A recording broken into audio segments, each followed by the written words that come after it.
नमस्कार, स्वागत आहे तुमचं माझ्या यूट्यूब चॅनलमध्ये. इथं खूप पसारा झालेला आहे कारण माझी तब्येत अजिबात बरी नाही आहे. त्याच्यामुळं मी पोरांचं आवरून दिलं आणि थोडा वेळ आराम केला.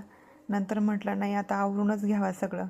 मग किचन वगैरे साफ करून घेतलं मी इकडं सगळं आणि म्हटलं आता फरची पण पुसून घ्यावा लगेच. आणि इथं हे पातेलं माझ्याकडून जळालं आहे, पण ते काढायचं आहे मला, पण काय वेळच भेटेना. रोज रानात जायचं आहे, 5-6 दिवस झाले सलग रानातच जाऊ राहिले मी. त्याच्यामुळं काय माहिती तब्येत एवढी खराब झाली माझी. इकडं फरची वगैरे पण पुसून घेतली. म्हटलं आता जावा, 12-1 वाजले होते. म्हटलं रानात थोडंसं काम राहिलं आहे, ते करून घ्यावं म्हटलं. मग आम्ही दोघीच होतो. मग ते काम झालं आज आमचं. कोथिंबीर निंदायचं काम पूर्ण झालं आज सगळं. मग गेलो त्यांच्या घरी.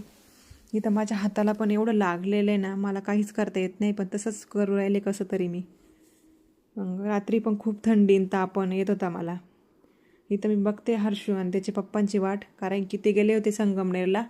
ते बोलले की मी तुला घेऊन जाईन, जाताना तिथंच थांब थोड्या वेळ.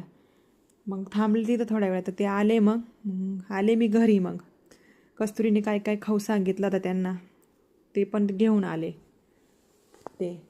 मग नंतर बाकीची कामं आवरली. म्हटलं आता स्वयंपाक वगैरे पण करून घ्यावं म्हटलं.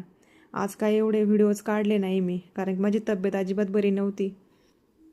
तुम्हाला जर माझे व्हिडिओ आवडत असेल तर पूर्ण बघत जा. लाईक, शेअर, कमेंट्स आणि सबस्क्राईब करा. बाय.